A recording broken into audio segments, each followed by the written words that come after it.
Hey guys, welcome back to GRAZY TV, and in today's video I have another criminal investigation story, and this time it is involving K-pop. When you guys think of K-pop, it is fun, it is bright, it is pure, and it is pretty sad that we have these kind of stories and people use K-pop to their advantage. But before we get started, can you guys believe it is December already? Like, where did the time go? It's so weird. I love holidays, and to get into the mood for the holidays, I am wearing my snowflake earring, you guys. It's so cute. Again, I am wearing my Gemini constellation cuff ring, and this side looks like this. And you guys, I cannot wait for the first snow in December, hoping that it comes. So this story is about 7 Brazilian women who were lured into Korea and sold to the dark adult market when actually they were promised to become a Korean celebrity or K-pop idols and to work in the Korean entertainment industry. So it all started when 7 Brazilian women were offered a free round trip to Korea in hopes of becoming a K-pop idol, a K-pop model. Now the police say they were contacted via social media, so I don't believe they were contacted like directly through email. So I'm guessing it's probably Instagram DMing. That is my guess, or Twitter DMing. Don't quote me on this, I'm just guessing, but they were said to be contacted by social media. I don't believe these 7 Brazilian women were all friends, maybe, maybe not, but it is possible that all 7 Brazilian women didn't really know each other and they all met when they arrived in Korea. There is no too much information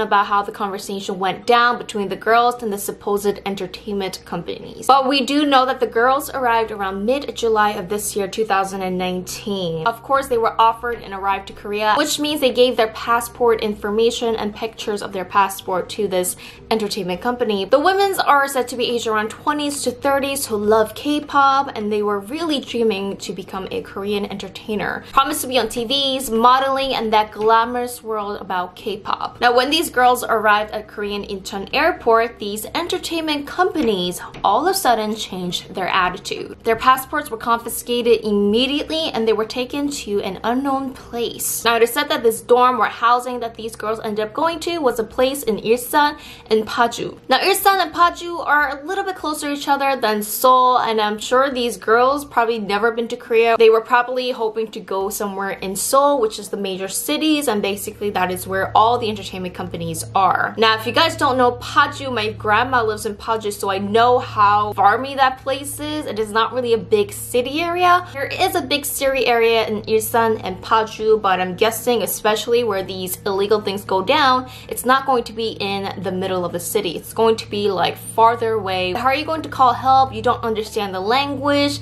You don't know what's going on, what is real and what is fake. Now, it is said that this entertainment company or these suspects canceled their return ticket immediately, so they cannot return to Brazil. After arriving a couple days in Korea, they were sold to the adult dark market for 200만 won each. 200만 won is around $1,700 each girl. They said they were forced into adult work. Of course, you guys probably know what that means. The suspect threatened the girls and they were told they must pay off the plane ticket if they do want to leave and go back home. One suspect even told the girls, "I am the Korean mafia, and if you ever report to the police, you will never get out of here." Especially like if you claim that you're the mafia, that could be very scary because it is reported that sometimes mafias can get away with a lot of things, even against the law. The girls said they were always watched carefully and there was someone that was living in the dorm with them, so technically they were watched like 24/7. I cannot even imagine the fear that these girls were probably going through, especially being in another country. Sure that like most of these girls didn't speak Korean, they probably didn't even know half the things that a lot of people were saying to them. On August 17, one of the girls claimed that they weren't being watched as precisely, so I'm guessing that maybe someone that was living in the dorm with them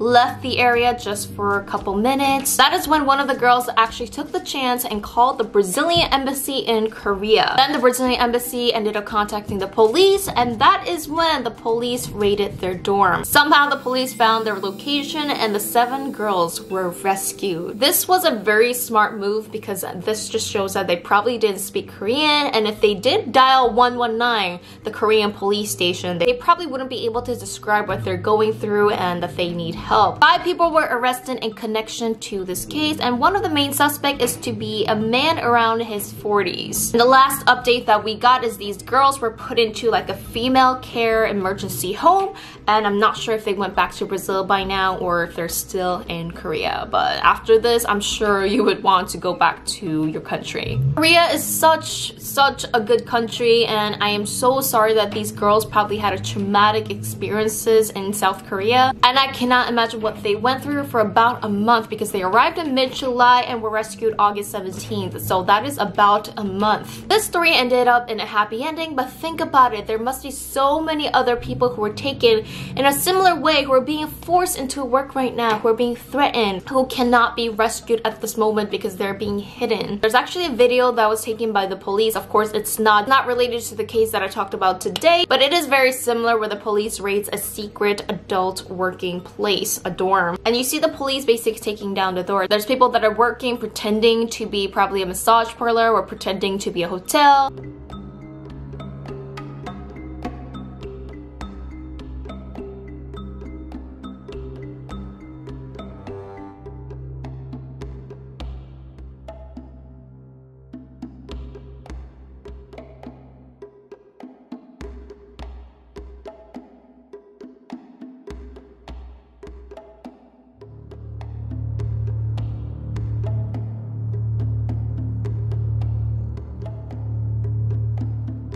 And they found a lot of girls, especially foreign girls, that was basically living here. We don't know if they were rescued or they're doing this voluntarily, but there are people who are being forced to do this. Now, I definitely wanted to share you guys some of the tips, especially if you're being contacted by a supposed company or any business that has to do with a foreign country, especially the entertainment industry. Share this video, share this part, especially if you have any friends that are aspiring entertainers in the foreign countries who have been ever contacted by a company. So number one, if you're contacted, best to have a conversation over the emails. Please do not continue any serious business conversation, any private informations over social media such as Instagram, Twitter, Facebook. If a company is claiming that they're professional, they should be definitely talking to you via email, because all companies have email addresses, and that is how you have a professional conversation. When you see the emails, usually there will be proper names, business name, business address, business links, you know, to their websites, to their social media, everything. Number two, if you're really serious about doing business with a company, remember to talk to them over the phone. They definitely should be confident in talking to you over the phone, because hello, it is about human to human contact and business. If they're not even willing to talk to you on the phone,